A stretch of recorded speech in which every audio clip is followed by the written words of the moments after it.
सतनाम श्री वाहिगुरु साहिब जीओ। वैराग लक्षण दोहरा। ब्रह्मा इंद्र आद लो होत जो देह तर भोग। काक बिष्ट सामझे गिनै बीत राग ते लोग। ब्रह्मा इंद्र आद लो। वाहिगुरु जी का खालसा वाहिगुरु जी की फतेह। आपां अध्यात्म प्रकाश ग्रंथ महात्मा सुखदेव सिंह जां सुक्का सिंह जी निर्मले संत उन्हां दा उचारिया होया, उन्हां दे कर कमला नाल बनाया होया ये ग्रंथ पढ़ रहे हैं। जगियासु जन भारी सिक्ख्या वाले इस नूं पढ़दे विचारदे है। आपां भी आरंभ कीता गुरु की कृपा नाल 13 छांदे दे हो चुके सी। जो गुरु सिख दे प्रश्न करने करके गुरु ने ज्ञान के 4 साधन कहे, उन्हां दे नाम दसे कि वैराग्य विवेक समदा खड़ संपत्ति ते मुमुख्यु ये सुनाए सन। अगे हुण इन्हां नूं खोल के जिहड़ा गुरु जी दस रहे सिख दे ताई आपां भी उन्होंने जोड़े है विचारीए, क्योंकि उंज ज्ञान के 8 साधन हैं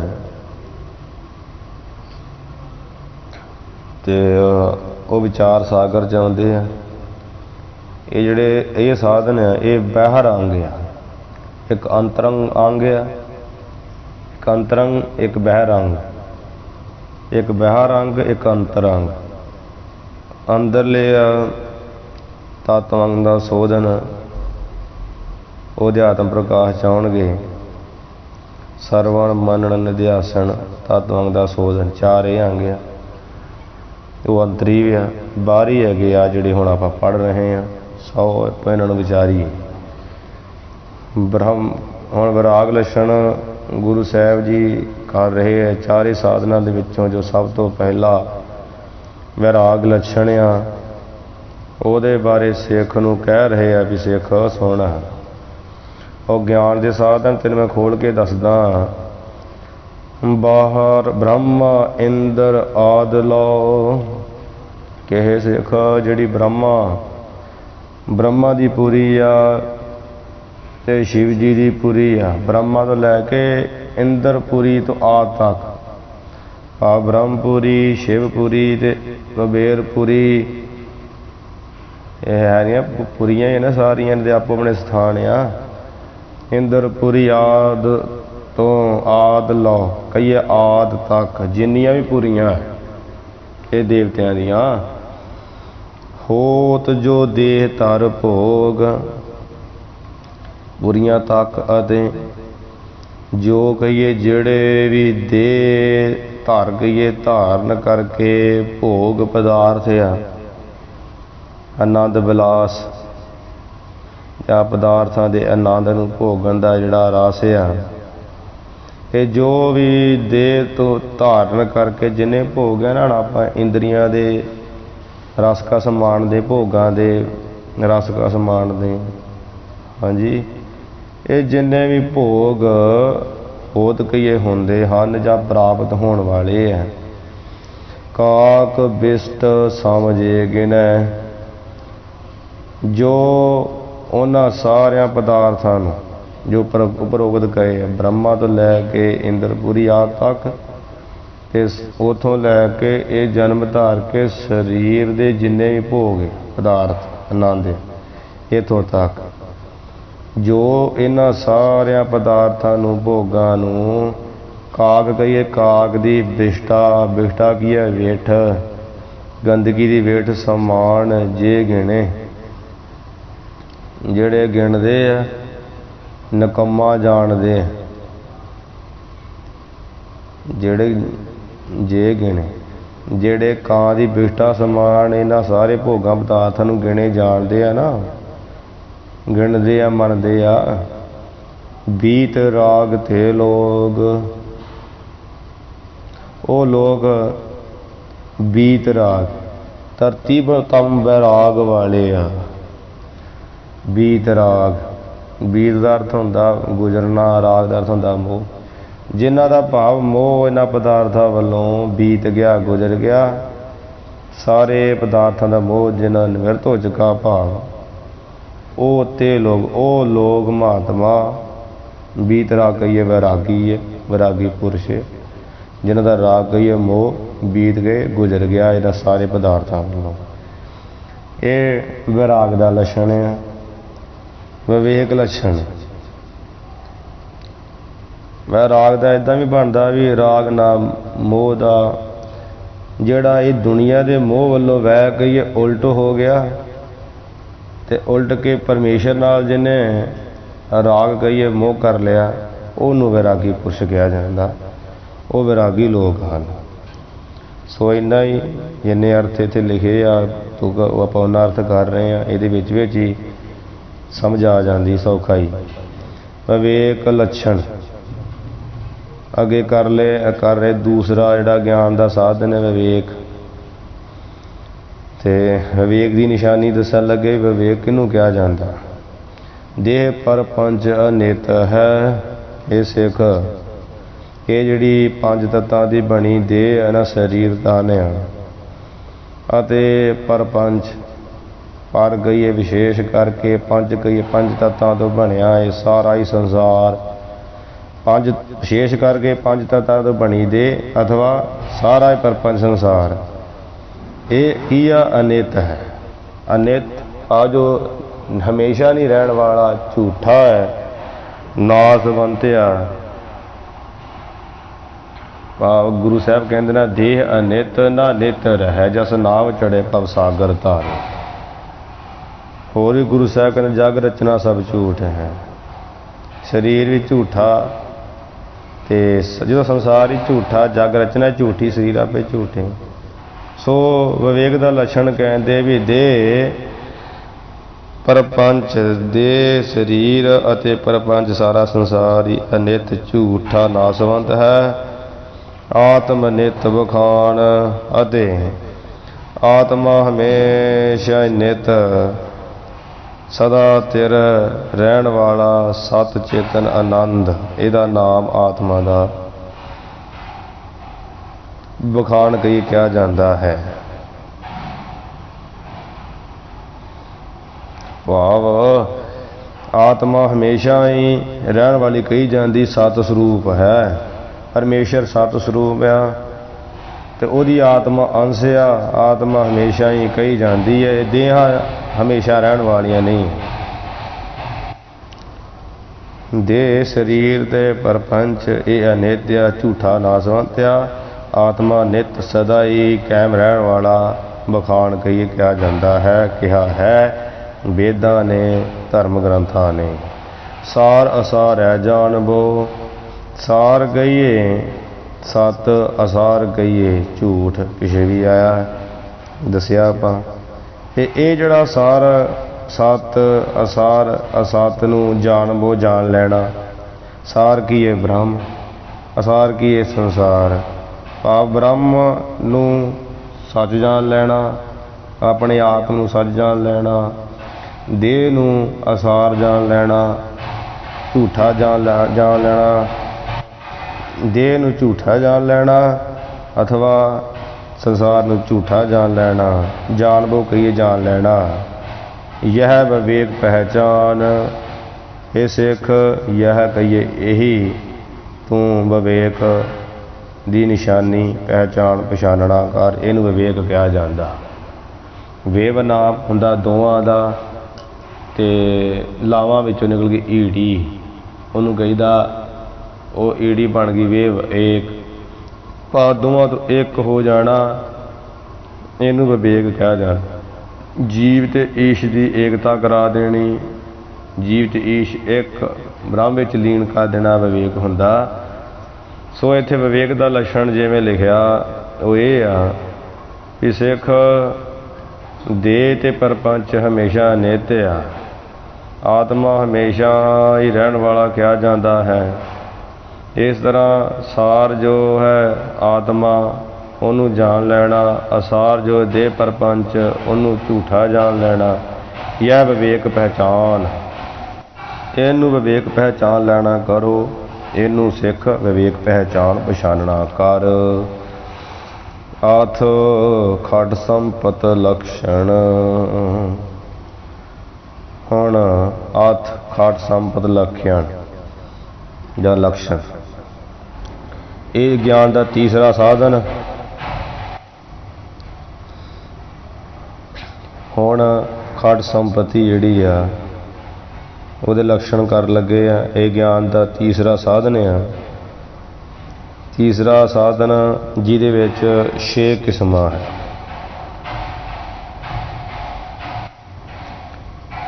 ਭਾਵ ਹੈ ਤੇ ਸਾਧਨ 6 ਹੀ ਆ। ਵਿਦਵਾਨਾਂ ਨੇ ਖਟ ਸੰਪਤੀ ਨੂੰ ਇੱਕ ਸਾਧਨ ਮੰਨਿਆ, ਗ੍ਰੰਥਾਂ ਨੇ। ਗਿਆਨ ਦਾ ਤੀਸਰਾ ਸਾਧਨ ਹੈ ਖਟ ਸੰਪਤੀ। ਹੁਣ ਉਹਦਾ ਲੱਛਣ ਕਰਦੇ ਆ। ਸਵਈਆ ਬਾਸਨ ਤਿਆਗ ਸਦਾ ਸਮ ਹੈ। ਇਹ ਸਿੱਖ ਗਿਆਨ ਦੇ ਜਿਹੜੇ ਤੀਸਰੇ ਸਾਧਨ ਆ ਉਹਦੇ ਵਿੱਚ 6 ਚੀਜ਼ਾਂ ਹੁੰਦੀਆਂ, ਉਹ ਤੂੰ ਸੁਣ। ਪਹਿਲਾ ਹੈ ਸਮ, ਤੇ ਸਮ ਬਾਸਨ ਤਿਆਗ ਸਦਾ ਸਮ ਹੈ।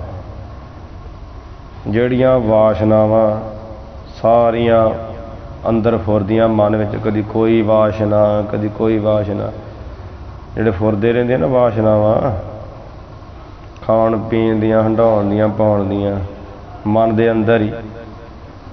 ਇਹ ਵਾਸ਼ਨਾਵਾਂ ਦਾ ਜਿਹੜਾ ਸਦਾ ਵਾਸਤੇ ਦੇ ਸਰਬ ਕਾਲ ਸਾਰੇ ਸਮਿਆਂ ਵਿੱਚ ਹੀ ਜਿਹੜਾ ਤਿਆਗ ਕਰਨਾ ਹੈ, ਇਹਦਾ ਨਾਮ ਸਮ ਹੈ।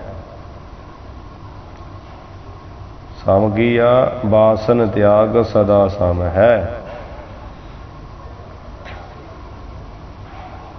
ਮਨ ਦੇ ਜਿਹੜੇ ਆ, ਭਾਵ ਮਨ ਨੂੰ ਦਮਨ ਕਰਨਾ। ਮਨ ਦੇ ਜਿਹੜੇ ਸੰਕਲਪ ਆ ਨਾ ਅੰਦਰ ਫੁਰਦੇ ਵੰਨ ਸਵੰਨੀਆਂ ਵਾਸ਼ਨਾ ਫੁਰਦੀਆਂ, ਉਹ ਵਾਸ਼ਨਾਵਾਂ ਦਾ ਬਾਸਨ ਕਹੀਏ, ਇਸ ਵਾਸ਼ਨਾਵਾਂ ਦਾ ਸਦਾ ਹਮੇਸ਼ਾ ਜਦੋਂ ਫੁਰੇ ਉਦੋਂ ਹੀ ਉਹਦਾ ਤਿਆਗ ਕਰ ਦੇਣਾ, ਮਨ ਵਿੱਚੋਂ ਸੰਕਲਪ ਨਾਸ ਕਰ ਦੇਣਾ, ਇਹਦਾ ਨਾਮ ਸਮ ਹੈ। ਦਮ ਬਾਹਰ ਬ੍ਰਿਤ ਕੋ ਨਿਗ੍ਰਹਿ ਠਾਨੋ। ਹੁਣ ਦੂਸਰਾ ਸਾਧਨ ਕੀ ਆ? ਦਮ ਖਟ ਸੰਪਤੀ ਦਾ। ਤੇ ਜੋ ਇੰਦਰੀਆਂ ਦੀ ਬ੍ਰਿਤ ਕਹੀਏ, ਬਿਰਤੀ ਨੂੰ ਬਾਹਰ ਹੋਣ ਤੋਂ, ਨਿਗ੍ਰਹਿ ਕਹੀਏ ਰੋਕ ਕੇ। ਨਿਗ੍ਰਹਿ ਦਾ ਅਰਥ ਹੁੰਦਾ ਰੋਕ ਕੇ ਅੰਤਰਮੁਖਤਾ ਵਿੱਚ, ਠਾਨੋ ਕਹੀਏ ਸਥਿਤ ਕਰਨਾ, ਇਹਦਾ ਨਾਮ ਦਮ ਹੈ। ਦਮ ਕੀ ਆ? ਜਿਹੜੀ ਬਾਹਰ ਬਿਰਤੀ ਹੈ ਨਾ, ਮਨ ਦੀ ਬਿਰਤੀ ਅੱਖਾਂ ਨਾਲ ਹੀ ਬਾਹਰ ਨਿਕਲਦੀ ਹੈ, ਉਹਨੂੰ ਬਾਹਰ ਨਿਕਲਦੀ ਬਿਰਤੀ ਜਿਹੜੀ ਜਾਂ ਤੇ ਉਹਨੂੰ ਰੋਕਣਾ। ਜਾਂ ਜਦੋਂ ਸਮਾਧੀ ਲਾਉਂਦੇ ਆ ਤੇ ਮਨ ਦੀਆਂ ਬਿਰਤੀਆਂ ਬਾਹਰ ਭੱਜਦੀਆਂ, ਬਾਹਰ ਮੁੱਖ ਹੁੰਦੀਆਂ। ਜਦੋਂ ਬਾਹਰ ਕੋਈ ਗੀਤ ਨਾਦ ਵੱਜ ਰਿਹਾ, ਕੰਨ ਗ੍ਰਹਿਣ ਕਰਨ ਡੇ ਆ, ਜਾਂ ਕੋਈ ਆਪਾਂ ਪਾਠ ਸਿਮਰਨ ਕਰਨ ਡੇ ਆ ਤੇ ਅੱਖਾਂ ਭੱਜ ਬਾਹਰ ਰੂਪ ਤੱਕਦੀਆਂ। ਉਹ ਜਿਹੜੀ ਬਾਹਰ ਬਿਰਤੀ ਆ, ਬਾਹਰਲੀ ਬਿਰਤੀ ਨੂੰ ਨਿਗ੍ਰਹਿ ਕਹੀਏ ਰੋਕ ਕੇ ਬਾਹਰ ਵੱਲੋਂ, ਤੇ ਠਾਨੋ ਕੀ ਕਾ? ਅੰਦਰਵਾਰ ਅੰਤਰਮੁਖ ਕਰਨਾ, ਨੂੰ ਪਿਛਾਂਹ ਮੋੜ ਕੇ ਅੰਤਰਮੁਖ ਕਰਨਾ। ਅੰਤਰਮੁਖ ਜਿਹੜਾ ਸਥਿਤ ਕਰਨਾ, ਇਹਦਾ ਨਾਮ ਦਮ ਹੈ। ਭਾਵ ਇੰਦਰੀਆਂ ਦਾ ਦਮਨ ਕਰਨਾ, ਇੰਦਰੀਆਂ ਨੂੰ ਵਸੀਕਾਰ ਕਰਨਾ। ਅੱਖਾਂ ਨਾਲ ਨਹੀਂ ਵੇਖਣਾ, ਕੰਨਾਂ ਨਾਲ ਨਹੀਂ ਸੁਣਨਾ, ਜਿਹੜਾ ਜ਼ਬਾਨ ਦਾ ਚਸਕਾ ਰਸ ਆ ਇਹਦੇ ਵੱਲ ਧਿਆਨ ਨਹੀਂ ਦੇਣਾ, ਇਹਨੂੰ ਅੰਤਰਮੁਖ ਕਰ ਲੈਣਾ ਹੈ। ਜਦੋਂ ਅੰਤਰਮੁਖ ਕੀਤਾ ਜਾਊਗਾ ਤੇ ਉਹ ਇੰਦਰੀਆਂ ਦਾ ਦਮਨ ਹੋ ਜਾਊਗਾ। ਜਦੋਂ ਅੰਤਰਮੁਖ ਕਰ ਲਿਆ ਫਿਰ ਉਹ ਬਾਹਰੀ ਰਸ ਖਤਮ ਹੋ ਜਾਣਗੇ, ਅੰਤਰ ਰਸ ਆਊਗਾ। ਸੋ ਬਾਹਰ ਬਿਰਤ ਕੋ ਨਿਗ੍ਰਹਿ ਠਾਨੋ। ਬਾਹਰ ਦੀ ਜਿਹੜੀ ਬਿਰਤੀ ਆ ਉਹਨੂੰ ਨਿਗ੍ਰਹਿ ਸੇ ਕਹੀਏ ਉਹਨੂੰ ਜਿਹੜਾ ਰੋਕਣਾ। ਇਹ ਸਿੱਖ ਉਹਨੂੰ ਰੋਕ ਕੇ ਤੇ ਅੰਤਰਮੁਖ ਕਰਕੇ ਸਥਿਤ ਕਰੋ।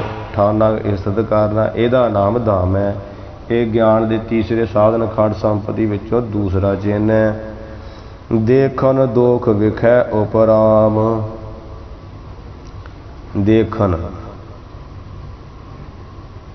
ਦੇਖਣ ਦੋਖ ਵਿਖੈ ਉਪਰਾਮ। ਦੇਖਣ ਵਿੱਚ ਜੋ ਦੋਖ ਭਾਵ ਵਿਸ਼ਿਆਂ ਵਿੱਚ ਜੋ ਦੋਸ਼, ਹਾਂਜੀ,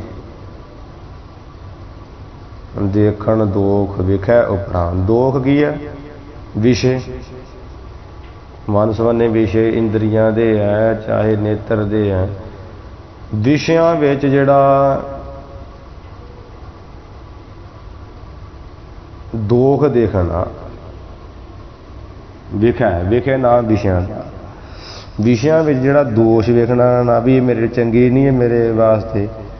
ਵਿਸ਼ਿਆਂ ਵਿੱਚ ਦੋਖ ਵੇਖ ਕੇ ਜਿਹੜਾ ਉਹ ਤੋਂ ਉਪਰਾਮ ਹੋ ਜਾਣਾ, ਇਹਦਾ ਨਾਮ ਉਪਰਾਮਤਾ ਕਿਹਾ ਜਾਂਦਾ। ਵਿਸ਼ਿਆਂ ਵਿੱਚ ਜਿਹੜਾ ਦੋਖ ਵੇਖਣਾ ਹੈ ਨਾ, ਦੋਸ਼ ਵੇਖਣਾ। ਜਿੱਦਾਂ ਕੋਈ ਗ੍ਰਹਿਸਥ ਪਰ ਇਸਤਰੀ ਗਮਨ ਕਰਨਾ ਚਾਹੁੰਦਾ, ਉਹਦੇ ਵਿੱਚ ਜਿਹੜਾ ਦੋਸ਼ ਵੇਖਣਾ ਵੀ ਇਹ ਮੈਂ ਕਰਾਂਗਾ ਤੇ ਇਹ ਕਾਮੰਗ ਨਰਕ ਬਿਸਰਾਮ, ਮੈਨੂੰ ਨਰਕ 'ਚ ਪਹੁੰਚਾ ਦੂ। ਇਸ ਤਰ੍ਹਾਂ ਉਹ ਇਸਤਰੀ ਪਰ ਤ੍ਰਿਆ ਰੂਪ ਨਾਲ ਵੇਖਿਆ ਨੇਤਰ, ਗੁਰੂ ਤੋਂ ਬੇਮੁਖ ਹੋਊਗਾ। ਜਦੋਂ ਇਸ ਤਰ੍ਹਾਂ ਉਹ ਵਿਸ਼ਾ ਹੈ ਰੂਪ ਦੇਖਣ ਦਾ, ਜਦੋਂ ਉਹ 'ਚ ਦੋਸ਼ ਦੇਖਾਂਗੇ ਤੇ ਦੋਸ਼ ਦੇ ਕਿਹੜਾ ਉਪਰਾਮਤਾ ਹੋ ਜਾਣੀ। ਉਪਰਾਮ ਦੇਖਣਾ, ਇਹਨੂੰ ਉਪਰਾਮਤਾ ਕਿਹਾ ਜਾਂਦਾ। ਜਿਹੜਾ ਦੋਸ਼ ਵੇਖਣਾ ਨਾ ਵਿਸ਼ੇ ਵਿੱਚ, ਉਹਨੂੰ ਉਪਰਾਮਤਾ ਕਿਹਾ ਜਾਂਦਾ। ਤਤਿਛਾ ਯਹ ਸੁਖ ਜੋ ਦੁਖ ਮਾਨੋ। ਹੁਣ ਅੱਗੇ ਚੌਥਾ ਸਾਧਨ ਆ ਖਟ ਸੰਪਤੀ ਦਾ, ਤਤਿਛਾ। ਤਤਿਛਾ ਯਹ ਤਿਤਿਖਿਆ ਬਿਰਤੀ, ਤਿਤਿਖਾ ਬਿਰਤੀ ਯਹ ਕਹੀਏ ਇਹ ਹੈ। ਹੇ ਸਿੱਖ, ਇਹ ਹੈ ਤਿਤਿਖਾ ਬਿਰਤੀ, ਇਹਨੂੰ ਕਹਿੰਦੇ ਆ ਜੋ ਸੁਭਾਵਕ ਹੀ ਸੁਤੇ ਸਹਿਦੀ ਸੁੱਖ ਅਤੇ ਦੁੱਖ ਨੂੰ ਸਹਾਰਨਾ ਹੈ। ਭਾਵ ਦੁੱਖ ਸੁੱਖ ਵਿੱਚ ਇੱਕ ਸਮਾਨ ਬਿਰਤੀ ਦਾ ਰਹਿਣਾ, ਇਹਨੂੰ ਤਿਤਿਖਾ ਕਿਹਾ ਜਾਂਦਾ।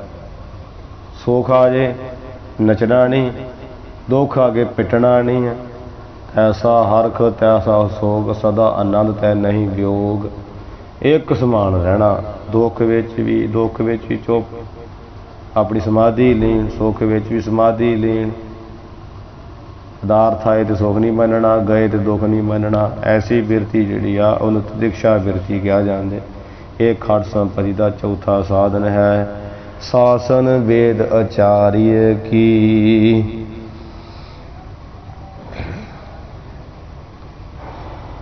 ਸਾਸਨ ਵੇਦ ਆਚਾਰੀਏ ਕੀ ਯੋ ਪਰਮਾਨ ਹੀ।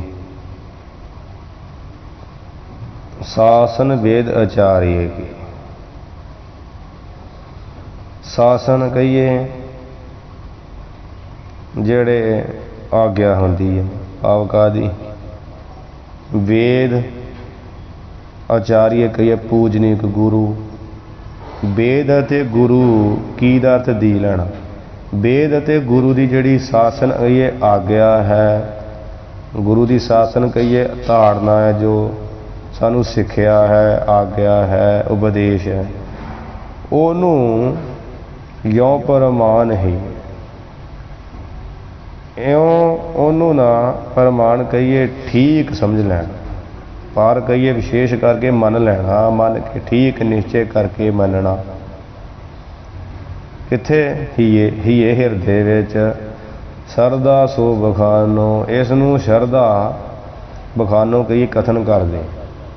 ਜੋ ਗੁਰੂ ਕਹੇ, ਜੋ ਗੁਰ ਕਹੇ ਸੋਈ ਭਲ ਮਨ। ਜੋ ਗੁਰੂ ਕਹੇ ਉਹਨੂੰ ਭਲਾ ਕਰਕੇ ਮੰਨਣਾ।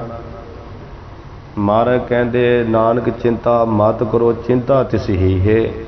ਭਾਈ ਚਿੰਤਾ ਨਾ ਕਰ, ਚਿੰਤਾ ਰੱਬ ਨੂੰ ਆ। ਇਹ ਗੁਰੂ ਤੇ ਭਰੋਸਾ ਰੱਖਣਾ, ਆਪਣੇ ਕਾਰ ਵਿਹਾਰ 'ਚ ਗੁਰੂ ਦੀ ਸੇਵਾ ਸਿਮਰਨ 'ਚ ਲੱਗੇ ਰਹਿਣਾ। ਇਹ ਨਾ ਕਰਨਾ ਵੀ ਜੇ ਮੈਂ ਨਾ ਕਰੂੰ ਪਨੀ ਭੁੱਖੇ ਮਰ ਜਾਵਾਂਗੇ। ਇਹਦਾ ਮਤਲਬ ਗੁਰੂ ਤੇ ਭਰੋਸਾ ਨਹੀਂ, ਸ਼ਰਧਾ ਨਹੀਂ ਆ ਹਿਰਦੇ 'ਚ। ਪਾਖਨ ਕੀਟ ਗੁਪਤ ਹੋਏ ਰਹਿਤਾ, ਤਾਜੋ ਮਾਰਗ ਨਾਹੀ। ਪੱਥਰ ਵਿੱਚ ਕੀੜਾ ਰਹਿੰਦਾ, ਉਹਨੂੰ ਕੋਈ ਮਾਰਗ ਨਹੀਂ, ਰੱਬ ਉਹਨੂੰ ਦੇਣ ਡਿਆ ਰੋਜੀ ਰੋਟੀ, ਤੇ ਸਾਨੂੰ ਕਿਉਂ ਨਹੀਂ ਦਊ ਜੋ ਪ੍ਰਤੱਖ ਤੁਰੇ ਫਿਰਦੇ ਆ। ਇਹ ਗੁਰੂ ਕੇ ਬਚਨ ਆ। ਗੁਰੂ ਗ੍ਰੰਥ ਸਾਹਿਬ ਜੀ ਸਾਡੇ ਵੇਦ ਗਿਆਨਮਈ ਗ੍ਰੰਥ, ਸਤਿਗੁਰੂ ਸੱਚੇ ਪਾਤਸ਼ਾਹ ਗੁਰੂ ਗ੍ਰੰਥ ਸਾਹਿਬ ਜੀ ਹੈ।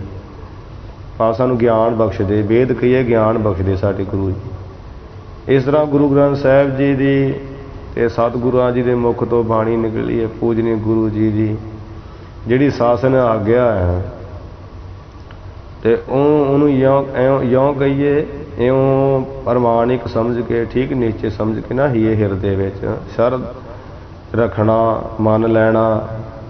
ਸ਼ਰਧਾ ਸੁਭਾਨੋ, ਉਹਨੂੰ ਸ਼ਰਧਾ ਕਿਹਾ ਜਾਂਦਾ। ਸ਼ਰਧਾ ਬੜੀ ਵੱਡੀ ਚੀਜ਼ ਹੈ। ਇਹ ਸਾਧ ਸੰਗਤ ਬਿਨ ਭਾਵ ਨਹੀਂ ਉਪਜੇ, ਸਾਧ ਭਾਵ ਬਿਨ ਭਗਤ ਨਾ ਹੋਈ ਤੇਰੀ। ਇਹ ਸਾਧ ਸੰਗਤ ਵਿੱਚ ਹੀ ਭਾਵਨਾ ਪ੍ਰਗਟ ਹੁੰਦੀ, ਤੋਂ ਜਾਵਾਂਗੇ ਗੁਰੂ ਪਾਸੋਂ ਉਪਦੇਸ਼ ਸੁਣਾਂਗੇ, ਫਿਰ ਜਾ ਕੇ ਸ਼ਰਧਾ ਪੈਦਾ ਹੁੰਦੀ। ਸ਼ਰਧਾ ਬੜੀ ਮਹਾਨ ਚੀਜ਼, ਜਿਹਨਾਂ ਸ਼ਰਧਾ ਰੱਖੀ ਉਹਨਾਂ ਨੇ ਪੱਥਰਾਂ 'ਚ ਵੀ ਪਾਇਆ। ਭਗਤ ਧੰਨਾ ਜੀ ਨੇ ਸਾਲਗ੍ਰਾਮ ਦੀ ਮੂਰਤੀ ਵਿੱਚੋਂ ਭਗਤ ਨਾਮਦੇਵ ਜੀ ਨੇ ਪਰਮੇਸ਼ਰ ਨੂੰ ਦੁੱਧ ਛਕਾਇਆ ਸੀ। दूध कटोरे कड़वे पानी, ते दूध पियो मेरे, दूध पियो गोबिंदे राए, मारा दूध पियो जिस करके मेरा मन भतीजे। वो की सी कि शरधा ही सी, इनू शरधा कह जाता। भाव गुरु दे आचार्य गुरु ते वेदां दी जिहड़ी आग्या उहनूं हिरदे विच मनना, इनू शरधा कहिंदे है। इनू शरधा मनो। एक है चित्त समाध वसै, एक कहिए एकाग्र चित्त हो करके समाधि दे विच होया दा अर्थ हो, एकाग्र चित्त हो के ना समाधि विच वसै वसना, टिक जाना। एकाग्र च एक दे आपां समाधि एक पखंडी लोग लाउंदे ना,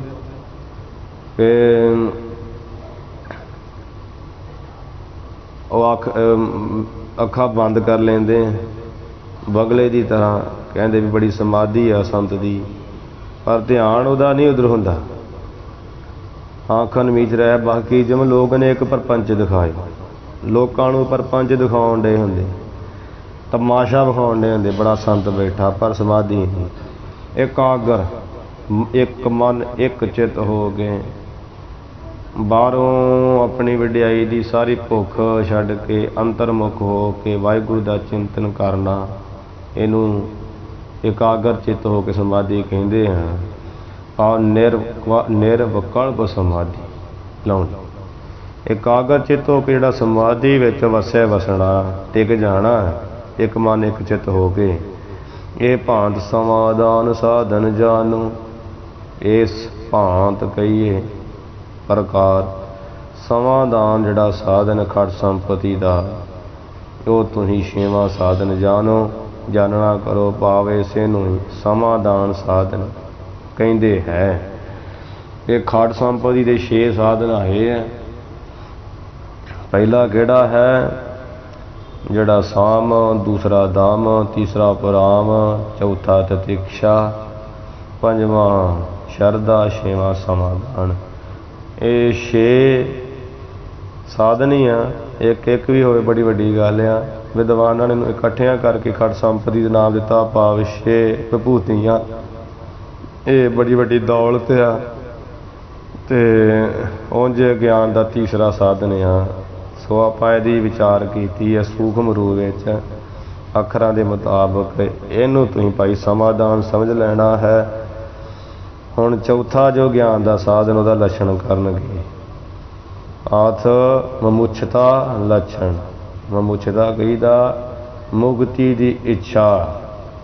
जिन्हों मुक्ति की इच्छा, वो कौन हुंदे है, किनू कहा जाता है भी इनू मुक्ति की इच्छा है, वो की कहिंदे है, उहदा अगे खोल के दसन लगे है।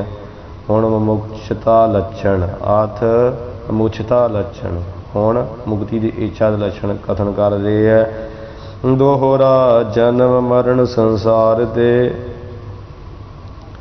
जेड़ा जम के आना मर के जाना, जमन मरदा गेड़िया। ये संसार ते कहिए संसार तो कैसे छुट्टिए मित। जेड़ा जग्यासु ये कवे ना, हे मेरे लोक परलोक दे मित्र गुरु जी, कैसे किस तरह छुट्टिए जन्म मरण रूपी जड़ा दुख संसार दा, जड़ा जन्म जम के आना संसार विच, मर के जाना संसार तो, ये बड़ा भारी दुख है। ये तो भी किस तरह छुट्टिए है मेरे लोक परलोक दे गुरु मित्र, लोक परलोक दे सहाई मित्र, जहाँ है मेरे मन रूपी मित्र, जहाँ मेरे कर्मा रूपी मित्रो, किस तरह मैं छुटा अपने जन्म मन रूपी संसार के दुख तो। वह मोक्ष बखानी है, यही जो वह है ये जी उपर उपरोक्त तो कही है ना, वह कहिए उसे नू ही या ओही उसे नू भाई मोक्ष मुक्ति की इच्छा बखानी है कथन करी दिया है। इनू ही मुक्ति की इच्छा कहा जाता है। यही विचारे चित, यही जो चित विच जग्यासु अपने मन विच विचारे विचारदा रहिंदा है कि मैं जमन मरण दा जड़ा दुख रूपी संसार तो किस तरह छुटा गुरु रूप मित्र जी। ये जड़ा यही ये जड़ी गल्लां चित्त विच विचारदा रहे ना मन विच हमेशा ही, वह मोक्ष बखानी, उसे नूं मुक्ति की इच्छा कही जाता है। उन्होंने जग्यासु कहा जाता, मुक्ति की इच्छा वाला, ਇਹਦਾ नाम ही मुक्ति की इच्छा वा। जड़ा ये ख्याल फुरदा रहे अंदर, महाराज जमन मरण तो मैं किवें छुटूंगा, मेरा किवें भला होऊगा, जड़ा ये विचारदा रहे इनू मुक्ति की इच्छा कहा जाता। जग्यासु भी मुक्ति की इच्छा वाला उन्होंने कहा जाता। यही विचारे चित, जड़ा चित च विचारदा रहे। ये जड़े 6 साधना नूं ये ਜਿਹੜੇ 4 ਗਿਆਨ ਦੇ ਸਾਧਨ ਇੱਥੇ ਗੁਰੂ ਸਾਹਿਬ ਨੇ ਸਿੱਖ ਨੂੰ ਦੱਸੇ ਆ। ਅੱਗੇ ਦੋਹਰਾ ਚਾਰ ਦੇ, ਦੋਹਰਾ ਚਾਰੋ ਸਾਧਨ ਜੇ ਕਹੇ। ਹੁਣ ਕਹਿ ਲਗੇ ਕਵੀ ਜੀ ਦੇ ਕਥਨ ਕਰਦੇ ਆ ਜਾਂ ਗੁਰੂ ਕਹਿੰਦੇ ਆ ਇਹ ਸਿੱਖ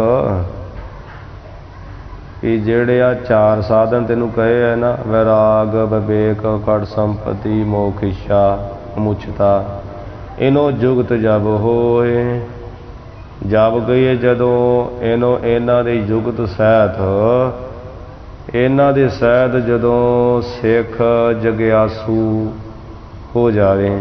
पिछे आया सी ना कि जग्यासु सिख किहड़ा आ, ਉਹਦੇ ਬਾਰੇ ਅਧਿਕਾਰੀ ਕਿਹੜਾ ਵਾ। ਆਂਦੇ ਅਧਿਕਾਰੀ ਜਗਿਆਸੂ ਸਿੱਖ ਜਦੋਂ ਇਹਨਾਂ ਸਾਧਨਾ ਦੇ ਸਹਿਤ ਹੋ ਜੇ ਨਾ, ਚਾਰਾਂ ਦੀ ਸਾਧਨਾ, ਤਬ ਜੋ ਪੁੱਛੇ ਆਤਮਾ,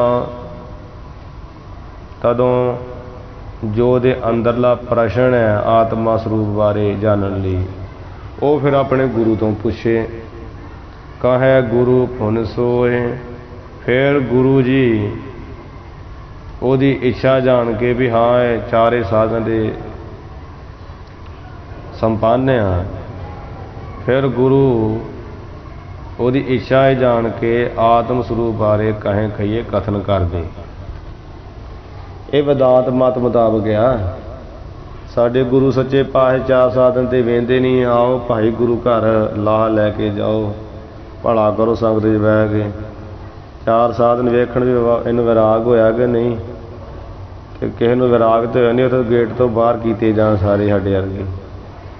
ਪਰ ਨਹੀਂ, ਮਹਾਰਾਜ ਨੇ ਤਾਂ ਖੋਲ੍ਹੇ ਰਾਹ ਹੈ, ਵਿਦਾਂਤ ਦੀ ਇਹ ਸਿੱਖਿਆ ਹੈ, ਉਂਝ ਬੜੀ ਡੂੰਘੀ ਸਿੱਖਿਆ ਹੈ। ਕਿਉਂਕਿ ਅਧਿਕਾਰੀ ਤੋਂ ਦਿੱਤਾ, ਅਧਿਕਾਰੀ ਤੋਂ ਬਿਨਾਂ ਜਿਹੜੇ ਉਪਦੇਸ਼ ਕਰਨੇ ਲਾਹੇ ਨਹੀਂ ਦਿੰਦੇ। ਸਤਿਗੁਰੂ ਜੀ ਅਧਿਕਾਰੀ ਜਾਣ ਕੇ ਉਪਦੇਸ਼ ਦਿੰਦੇ ਰਹੇ ਆ, ਉਹਦੇ ਲੱਛਣ ਵੇਖ ਕੇ। ਹੁਣ ਆਪਾਂ ਨਗਰੋ ਨਗਰੀ ਕਥਾ ਕਰਦੇ, ਪ੍ਰਚਾਰ ਬਹੁਤ ਆ, ਲੋਕ ਅਧਿਕਾਰੀ ਨਹੀਂ ਰਹਿ ਗਏ, ਜਿਹਦੇ ਕਰਕੇ ਲੋਕ ਕਹਿੰਦੇ ਵੀ ਇਹਦੇ ਵਿਹਲੇ ਆ ਕਥਾ ਵਾਲੇ, ਅਤੇ ਆਪਾਂ ਕਾਹਨੂੰ ਦੂਜਾ ਮਾਰਾ ਟਾਈਮ ਆਪਣਾ ਖਰਾਬ ਕਰੀਏ, ਆਪਾਂ ਕੋਈ ਕੰਮ ਧੰਦਾ ਕਰੀਏ। ਕਿਉਂਕਿ ਉਹ ਅਧਿਕਾਰੀ ਲੋਕ ਨਹੀਂ ਆ, ਜ਼ਬਰਦਸਤੀ ਜ਼ਬਰਦਸਤੀ ਉਹਨਾਂ ਦੇ ਕਥਾ ਕਰ ਕਰ ਕੰਨਾਂ 'ਚ ਪਾਉਣੀ, ਇਹ ਵੀ ਕੋਈ ਏਡੀ ਵੱਡੀ ਸਿਆਣਪ ਨਹੀਂ ਹੈ। ਇਹਦਾ ਕਾਰਨ ਮਾਤੜ ਨਾਲ ਵੀ ਕਈ ਵਾਰ ਬੀਤਿਆ, ਕਿਉਂਕਿ ਜਿਹੜੇ ਅਧਿਕਾਰੀ ਨਹੀਂ ਆ ਉਹ ਅਨਅਧਿਕਾਰੀ ਲੋਕ ਅਧਿਕਾਰੀਆਂ ਦੀ ਵੀ ਦਾਤ ਖੋਹ ਲੈਂਦੇ। ਸੋ ਰੋਹ ਵਿਚਾਰ ਇਹ ਵਿਦਾਂਤ ਮਤ ਦਾ ਸਿਧਾਂਤ ਆ। ਕਵੀ ਜੀ ਕਹਿ ਰਹੇ ਜਾਂ ਗੁਰੂ ਕਹਿ ਰਹੇ ਵੀ ਗੁਰੂ ਜਦ ਕਵੀ ਕਹਿੰਦੇ ਵੀ ਜਿਹੜਾ ਇਹ 4 ਸਾਧਨਾ 6 ਸਿੱਖ ਕਹੇ ਆ, ਜਦੋਂ ਇਹਨਾਂ ਸਹਿਤ ਸਿੱਖ ਅਧਿਕਾਰੀ ਜਗਿਆਸੂ ਹੋ ਜਾਏ ਤਦੋਂ ਆਪਣਾ ਆਤਮਾ ਪਰਮਾਤਮਾ ਆਪਣੇ ਆਪੇ ਸਰੂਪ ਦੇ ਵਿਚਾਰ ਬਾਰੇ ਪੁੱਛੇ, ਕਾਹੇ ਗੁਰੂ ਪੁਨ ਸੋਏ। ਫਿਰ ਗੁਰੂ ਨੂੰ 4 ਸਾਧਨ ਸੰਬੰਧ ਵੇਖ ਕੇ ਕਥਨ ਕਰਦੇ ਆ ਵੀ ਸਿੱਖ ਸੋਹਣਾ ਤੈਨੂੰ ਦੱਸਦੇ ਆ। ਨਾਲ ਹੀ ਸਿੱਖਿਆ ਦੇ ਰਹੇ ਆ ਭਾਈ ਗੁਰੂ ਕੋਲ ਜਾਣਾ ਕਿਵੇਂ, ਗੁਰੂ ਕੋਲ ਆਉਣ ਦਾ ਤਰੀਕਾ ਕੀ ਆ, ਇਹ ਵੀ ਸੁਣ ਲਓ। ਕਈਆਂ ਨੂੰ ਪਤਾ ਨਹੀਂ ਨਾ ਗੁਰੂ ਕੋਲ ਆਉਣ ਦਾ ਤਰੀਕਾ ਕੀ ਆ। ਘਰ ਆਉਂਦੇ ਨਾ ਗੁਰਦੁਆਰੇ ਸਾਹਿਬਾਂ 'ਚ ਤਰੀਕਾ ਨਹੀਂ ਆਉਣ ਦਾ ਪਤਾ, ਮੋਬਾਇਲ ਹੱਥ 'ਚ ਫੜੇ ਹੁੰਦੇ, ਮੱਥਾ ਟੇਕਣ ਲੱਗਦੇ, ਫੋਨ ਆ ਜਾਂਦਾ, ਉੱਥੋਂ ਹੀ ਪਿਛਾਂਹ ਮੁੜ ਜਾਂਦੇ। ਗੁਰੂ ਵੱਡਾ ਕਿ ਉਹ ਰਿਸ਼ਤੇਦਾਰ ਵੱਡਾ ਜਿਹਦਾ ਫੋਨ ਆ ਗਿਆ, ਜਾਂ ਸਗੇ ਸੰਬੰਧੀ ਦਾ, ਜਾਂ ਫੋਨ ਵੱਡਾ, ਪਰ ਲੋਕ ਭੱਜ ਜਾਂਦੇ ਵਿਚਾਰੇ ਬਾਹਰ। ਕਾਰਨ ਕੀ ਆ? ਫੋਨ ਵੱਡਾ ਹੈ, ਗੁਰੂ ਨਹੀਂ ਵੱਡਾ। ਇਹ ਆਉਣ ਦਾ ਤਰੀਕਾ ਨਹੀਂ ਨਾ ਹੈਗਾ, ਸੰਗਤ ਨਹੀਂ ਕੀਤੀ, ਅਕਲ ਨਹੀਂ ਆਈ। ਸੋ ਗੁਰੂ ਕੋਲ ਆਉਣ ਦਾ ਤਰੀਕਾ ਦੱਸ ਰਹੇ, ਗੁਰੂ ਦਾ ਸਤਿਕਾਰ ਕਿਵੇਂ ਕਰਨਾ। ਦੋਹਰਾ ਨਮਸਕਾਰ ਡੰਡੌਤ ਕਰ, ਇਹ ਸਿੱਖ ਜਾਂ ਹੇ ਮਾਈ ਭਾਈ ਗ੍ਰੰਥ ਪੜ੍ਹਨ ਵਾਲਿਓ, ਸਭ ਤੋਂ ਪਹਿਲਾਂ ਤੇ ਗੁਰੂ ਪਾਸ ਜਦੋਂ ਜਾਣਾ ਵਾ ਕੀ ਕਰਨਾ? ਦਰਬ ਹਾਥ ਮੈਂ ਲਾਏ, ਦਰਬ ਹਾਥ ਮੈਂ ਲਾਏ। ਲਾਏ ਪਾਠ ਥੋੜਾ ਭਾਰਾ ਕਰ ਲੈਣਾ। ਸਭ ਤੋਂ ਪਹਿਲਾਂ ਆਪਣੇ ਹੱਥ ਵਿੱਚ ਨਾ ਹੱਥ ਵਿੱਚ ਕੁਝ ਧਨ ਆਦਿਕ ਫੁੱਲ, ਜਿੰਨੀ ਯਥਾ ਸ਼ਕਤ, ਜਿੰਨੇ ਕੁ ਜੋਗੇ ਹੈਗੇ ਆ ਉਹਨਾਂ ਕੁ ਧਨ ਆਦਿਕ ਭੇਟਾਂ ਲਾਇ ਕੇ ਇਹ ਲਿਆਉਣੀ ਹੈ। ਲਿਆ ਕੇ ਨਮਸਕਾਰ ਡੰਡੌਤ ਕਰ, ਗੁਰੂ ਦੇ ਚਰਨਾਂ ਉੱਪਰ ਭੇਟਾ ਅਰਪਣ ਕਰ ਦੇਣੀ ਆ। ਤੇ ਫਿਰ ਡੰਡੇ ਵੱਤ ਹੋ ਕੇ ਨਮਸਕਾਰ ਸਿੱਖ ਜਿਹੜਾ ਗੁਰੂ ਨੂੰ ਕਰ ਕਹੀਏ ਘਰੇ। ਡੰਡੇ ਵੱਤ ਕਿੱਦਾਂ? ਡੰਡੇ ਵਾਂਗ ਸਿੱਧਾ ਜ਼ਮੀਨ ਦੇ ਉੱਪਰ ਲੰਮੇ ਪੈ ਜਾਣਾ। ਜਿਹਨੇ ਉਪਦੇਸ਼ ਲੈਣਾ ਵਾ, ਅਸੀਂ ਤੇ ਹੁਣ ਡੰਡੌਤ ਚਲੋ ਜਿੱਦਾਂ ਅਸੀਂ ਕਰਦੇ ਹਾਂ ਆਮ ਹੀ, ਗੋਡੇ ਦੇ ਥੱਲੇ ਲਾ ਕੇ 2 ਪੈਰ 2 ਹੱਥ 2 ਗੋਡੇ ਮੱਥਾ ਨੱਕ ਲਾਉਣੇ ਵੀ ਅਸ਼ਟਾਂਗ ਹੀ ਆ। ਪਰ ਕਈ ਜਿਹੜੇ ਭਾਵਨਾ ਵਾਲੇ ਸਿੱਖ ਉਹ ਹੈ ਜਿਵੇਂ ਡੰਡਾ ਸਿੱਧਾ ਸੁੱਟ ਦਈਦਾ ਜ਼ਮੀਨ 'ਤੇ ਪਿਆ ਹੁੰਦਾ, ਇੱਦਾਂ ਕਿ ਲੰਮੇ ਪੈ ਜਾਂਦੇ। ਉਹਨਾਂ ਵੱਲ ਵੇਖ ਕੇ ਸਾਡੇ ਲੋਕ ਜਿਹੜੇ ਅਸੀਂ ਕਬੁੱਧੇ ਲੋਕ ਹੱਸਦੇ ਆ, ਵੇਖੋ ਪਖੰਡ ਕਰਨ ਡਿਆ। ਹੋ ਸਕਦਾ ਉਹ ਡੰਡੌਤ ਵਿੱਚ ਹੀ ਸਭ ਕੁਝ ਲੈ ਜਾਵੇ, ਪਰ ਸ਼ਰਧਾ ਆਪੋ ਆਪਣੀ ਆ, ਸਮਝ ਆਪੋ ਆਪਣੀ। ਇਸ ਤਰ੍ਹਾਂ ਗੁਰੂ ਨੂੰ ਡੰਡੇ ਵੱਤ ਪੈ ਕੇ ਨਮਸਕਾਰ ਕਰੇ।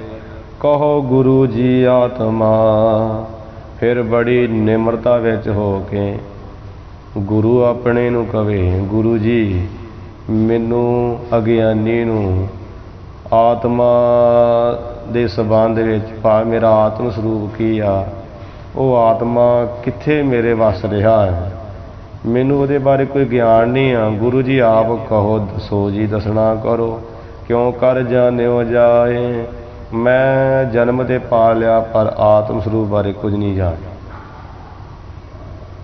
ਤੇ ਕਿਉਂ ਕਿਵੇਂ ਕਰਕੇ ਜਾਣਿਆ ਜਾਏ, ਕਿਵੇਂ ਕਰਕੇ ਜਾਣਿਆ ਜਾ ਸਕਦਾ? ਹੇ ਗੁਰੂ ਜੀ, ਉਹ ਮੈਨੂੰ ਆਤਮ ਸਰੂਪ ਦੇ ਬਾਰੇ ਉਪਦੇਸ਼ ਸਿੱਖਿਆ, ਆਗਿਆ ਕਹੋ ਜੀ। ਦੋਹਰਾ ਸਿੱਖਿਆ ਮੁਖਿਓ ਵਿਚਾਰ ਕੈ।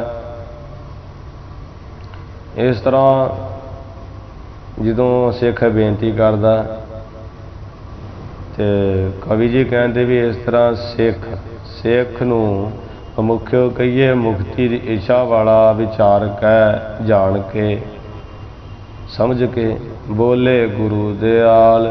फिर गुरु दयालता दे विच आके दयालु कृपालु हो के बोलते बचन करते कथन करते है।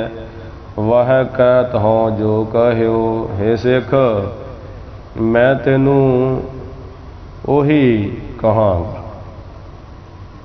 वह कहिए ओही उपदेश कैद कहंदा हाँ जो कहो। जो कहया है किने अर्जन सो गोपाल। अर्जन दे नाल गोपाल कहिए कृष्ण भगवान जी ने महाभारत के युद्ध समय श्रीमद भागवत गीता का उच्चारण करदਿਆਂ होया कुछ घंटिਆਂ का उपदेश कहा सी। उस तरह मैं तेनू उपदेश देना हाँ। उही कहूँगा जिवें अर्जन दे नाल कृष्ण भगवान ने गीता विच उपदेश दिता है, कहना कीता है, कहया है। दोहरा साम वेद के वचन है। ये सिख चार वेद है। एक है ऋग साम जजुर अथर्वण। साम कैसे तंबर स्वामी सच में आछे साच रह। ऋग कहा रहा भरपूर राम नाम देवा मैं सूर। जुज मैं जोर शरी चंद्रावल कान कृष्ण जातन भया। कल मैं वेद अथर्वण हुआ नाव खुदाई अल्लाह भया। ये चार वेद है साम ऋग जुजर अथर्वण गुरबाणी च भी आउंदा है। हे सिख शाम वेद चार वेदां विच जिहड़ा शाम वेद आ ਉਹਦੇ बचन है भाव ਦਾ एक महावाक है। एक तो आप बोलन दे ना ये भी वाक ही है। एक गुरबाणी के वाक होंदे आप कहने ना श्री मुख वाक सुभाएवान गुरु साहब जी के मुख तो निकलिया वाक बचन ਜਾਂ गुरु काज का महावाक ਜਿਹੜੇ गुरु के बचन महावाक होंदे महान विशेष वाक होंदे। इस करके ये सिख शाम वेद का जो विशेष वाक महावाक बचन है तत्वं तत्वं अस्पद तीन। ਉਹਦੇ ਵਿੱਚ महावाक ਕਿਹਾ ਗਿਆ ਹੈ ਤत्वमसी। ਹਾਂਜੀ ਤੇ ਇੱਥੇ ਬਣਿਆ तत्वं असी। ਉਂਝ ਸੰਸਕ੍ਰਿਤ ਜਿਵੇਂ ਪੜ੍ਹਦੇ तत्वमसी तत्वं ਆਪਾਂ ਤਵੰ ਪੜ੍ਹਦੇ ਹਾਂ ਉਤਵੰ ਪੜ੍ਹਦੇ ਆ ਸੰਸਕ੍ਰਿਤ ਵਿੱਚ। मतलब तत्वमसी महावाक आ ਉਹਦਾ ਪਾਦ ਛੇਦ ਕਰਕੇ ਤਤ ਤਵੰ ਅਸ। ਇਸ ਤਰ੍ਹਾਂ ਉਸ महावाक ਵਿੱਚ ਹੈ ਸਿੱਖ तीन पद आ तीन शब्द आ। ਕਿਹੜਾ ਤਤ ਤਵੰ ਜਾਂ ਤਵੰ ਜਿਵੇਂ ਆਪਾਂ ਪੜ੍ਹਦੇ ਹਾਂ ਤਤ ਤਵੰ ਤੇ ਅਸ ਇਹ तीन पद आ। ਇਹਨਾਂ ਦਾ ਅੱਗੇ ਹੋਰ ਦੱਸਣਗੇ ਇਹਦਾ ਵਾਚ अर्थ की है। तत किनू कहते हैं तवम किनू कहते अस किनू कहते आप इत्थे नहीं दसना अगे आ ही जाना। जानियो इनके अर्थ जिन सिख जिसने इन्हां तिन्हां पदां दे अर्थ नूं भाव सिद्धांत नूं गुरु द्वारा बड़ी उच्च मत नाल जान लिया भी ये नाम दे तीन पद आ है तो इको ही आ। जिन्हें ये सिद्धांत रूप में जानिया समझिया है लहो सार तीन चीन। उसने सार वस्तु अपने स्वरूप नूं सार ब्रह्म नूं लहो कहिए पछाण लैना कीता। उन्हें सार कहिए सिद्धांत नूं चीन कहिए जान लिया। भाव ने तिन्हां पदां दे तत्त नूं सार नूं सिद्धांत नूं जान लिया भी ये तीन पद जिहड़े आ वो तो एक ब्रह्म का ही कथन करते हैं। उन्होंने जान लिया जिन्हों ने इन्हां तिन्हां पदां के अर्थ नूं समझ लिया जानिया है।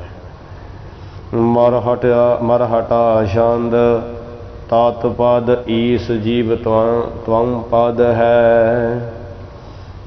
हे सिख हुण सुन जिहड़ा तत्पद तैनूं कहा है शाम वेद का तीन पदां विच जिहड़ा तत्पद है वो तत्पद का जिहड़ा वाच अर्थ आ वो है ईश ते त्वम त्वम पद का जिहड़ा वाच अर्थ आ वो है जीव। ਹੈ ਨਾ ਤਤ ਪਦ ਈਸ਼। ਆ ਤਤ ਪਦ ਈਸ਼ ਨੂੰ ਕਹਿੰਦੇ ਆ, ਜੀਵ ਤਵਮ ਪਦ ਨੂੰ ਕਹਿੰਦੇ ਹੈ, ਸੌਖਾ ਸਮਝਣਾ ਹੋਵੇ। ਆਸਪਾਦ ਬ੍ਰਹਮ ਕਹਾਵੈ, ਜਿਹੜਾ ਆਸਪਾਦ ਆ ਉਹ ਹੈ ਬ੍ਰਹਮ ਕਿਹਾ ਜਾਂਦਾ, ਬ੍ਰਹਮ ਅਖਵਾਉਂਦਾ ਹੈ। ਉਹ ਬ੍ਰਹਮ ਕਿਹਾ ਜਾਂਦਾ ਹੈ। ਜਿਵੇਂ ਵਿਦਵਾਨ ਕਰਦੇ ਆ ਤਤਵੰ ਅਸ ਦਾ ਅਰਥ ਭਾਵ ਬ੍ਰਹਮ, ਤਵੰ ਕਹੀਏ ਬ੍ਰਹਮ, ਤੂੰ ਅਸ ਕਹੀਏ ਹੈ, ਅਸ ਦਾ ਅਰਥ ਹੈ ਕਰਦੇ ਆ, ਤਵਮ ਦਾ ਅਰਥ ਕਰਦੇ ਆ ਇਹ ਜਿਹੜਾ ਤੂੰ, ਤਤ ਦਾ ਅਰਥ ਕਰਦੇ ਬ੍ਰਹਮ, ਬ੍ਰਹਮ ਬ੍ਰਹਮ ਤੂੰ ਹੈ, ਜਾਂ ਤਤ ਉਹ, ਤਵਮ ਤੂੰ ਹੈ, ਉਹ ਤੂੰ ਹੈ ਭਾਵ ਬ੍ਰਹਮ ਤੂੰ ਹੈ। ਇਸ ਪ੍ਰਕਾਰ ਆਸਪਦ ਬ੍ਰਹਮ ਕਹਾਵੇ। ਆਸਪਦ ਜਿਹੜਾ ਹੈ ਉਹ ਉਹਦਾ ਵਾਚ ਅਰਥ ਬ੍ਰਹਮ ਅਖਵਾਉਂਦਾ ਹੈ, ਆਸਪਦ ਦਾ ਵਾਚਕ ਬ੍ਰਹਮ ਅਖਵਾਉਂਦਾ ਹੈ। ਮਾਇਆ ਤੇ ਯਹ ਭੇਦ ਤੀਨ ਹੈ। ਜੇ ਤੂੰ ਪੁੱਛੇ ਤਿੰਨ ਪਦ ਕਿੱਥੋਂ ਹੋ ਗਏ ਹੈ ਤਾਂ ਅਸੀਂ ਤੈਨੂੰ ਦੱਸਦੇ ਹਾਂ, ਇਹ ਸਿੱਖ, ਇਹ ਮਾਇਆ ਤੋਂ, ਮਾਇਆ ਤੇ ਦਾ ਅਰਥ ਤੋਂ, ਮਾਇਆ ਤੋਂ ਸਿੱਖ ਤਿੰਨ ਭੇਦ ਫਰਕ ਪ੍ਰਤੀਤ ਹੋ ਰਹੇ ਮਾਇਆ ਦੀ ਉਪਾਧੀ ਕਰਕੇ।